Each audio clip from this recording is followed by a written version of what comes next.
sorry, sir. This is just the DVD menu. The movie hasn't started yet.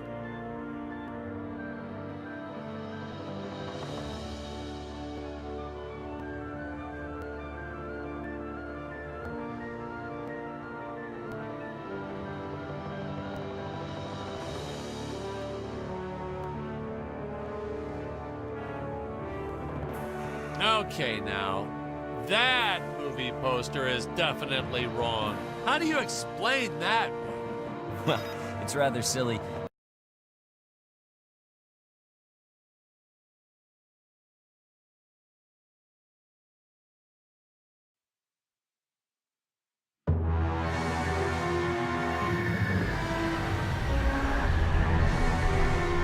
Hello, Dan Smith here. I directed this film back in, well, it feels like a century ago. Yeah. The studio asked me to provide a commentary track for the DVD release. And wham! Straight into the action. No fluff or anything. That's what we did back then. Crash-landed ship. Out pops our hero, the fearless Dick Starspeed.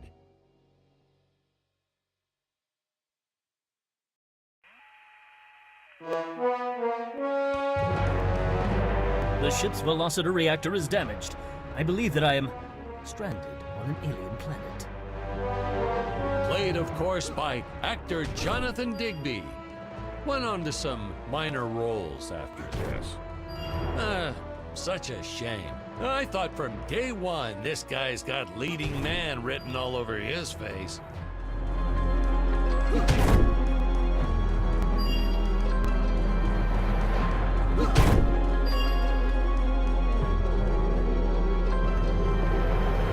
Greetings, citizens of Gravoria. I am Dick Starspeed, and I come in peace. Probably shouldn't have had Dick go back and CG it into a sandwich or something instead. Ha! Just kidding. And this is what people pay to see.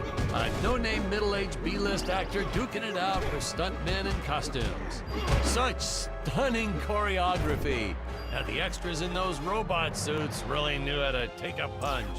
No, literally. I told Jonathan not to hold back. Give it all to him. Kick him in the nuts and bolts. Holy smokes!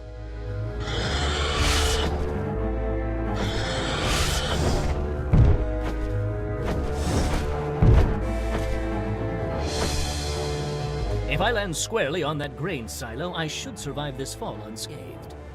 Well, I shouldn't say this now, but you could actually see the strings if you squinted hard enough.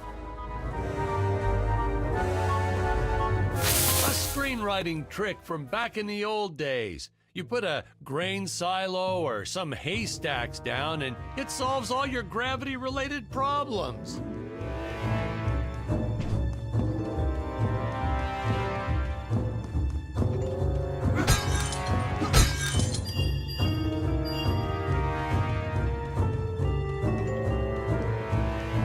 It appears some of my equipment was lost when my ship was shot down.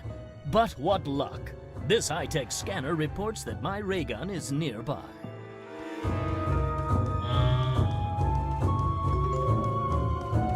Oh, the dinosaurs!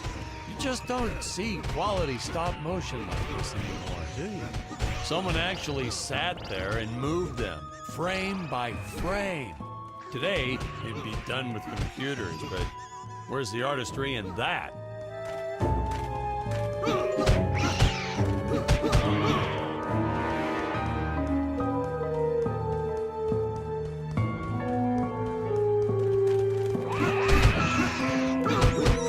Now, if the trees here look a little plastic, well, it's because they are. I took them from the set of my last film, Vampire Island 2.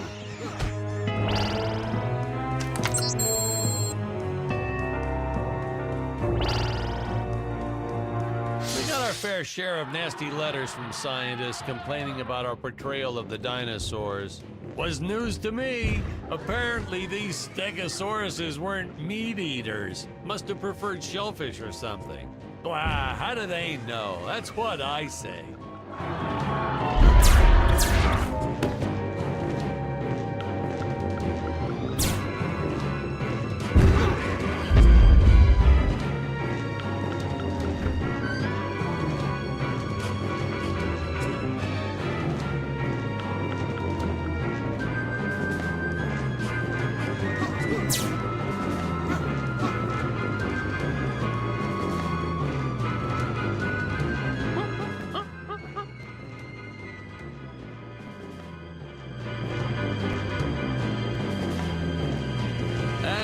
usual, the local population is defenseless. That's where our hero steps in and saves the day.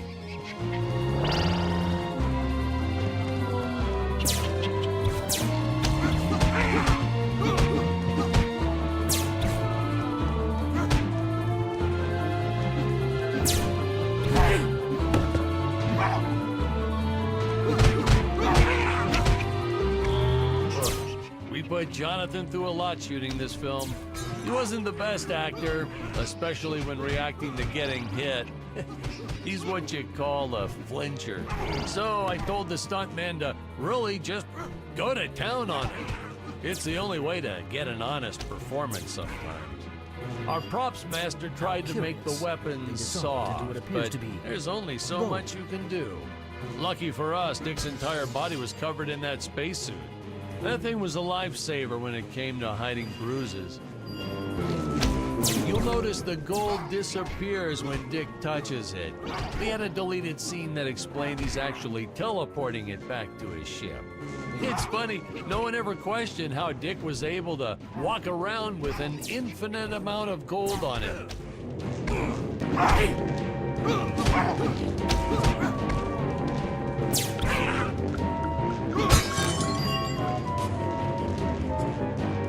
We had to redo these shots.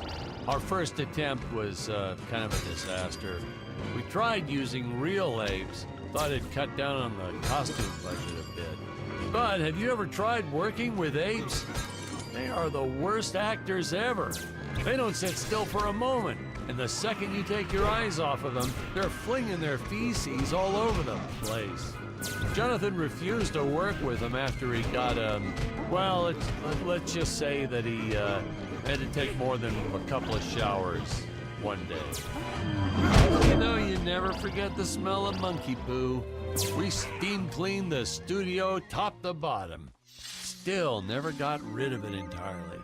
All through the rest of the shot, we kept finding those little surprises hiding inside various props. Boy, were those the days.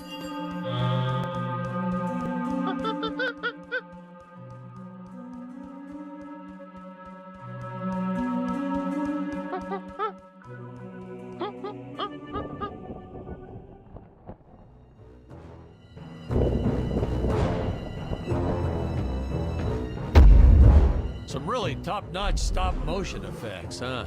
Unfortunately, we skimped on the Dick Starspeed puppet a little.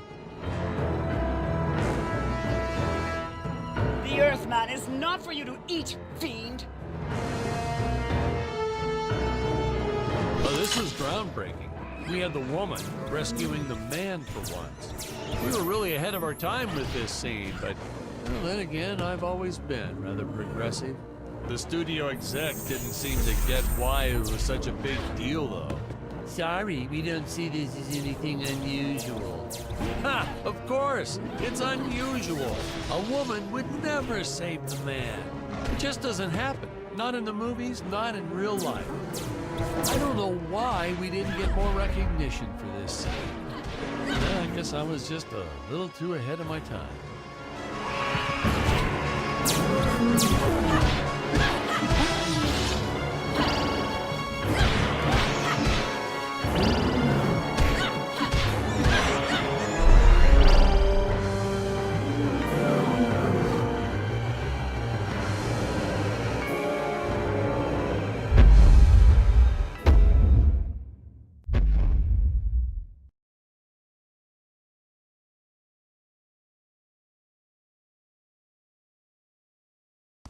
Thank you for saving me, strange woman.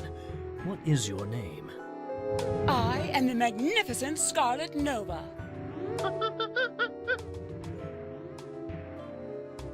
Do not question my motives. Just be happy that you are still alive. I must speak with my father at once. I shall teleport to his chambers.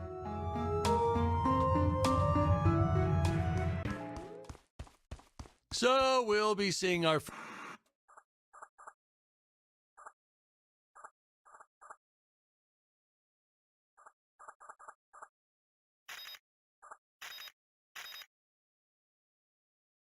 Hey, is this...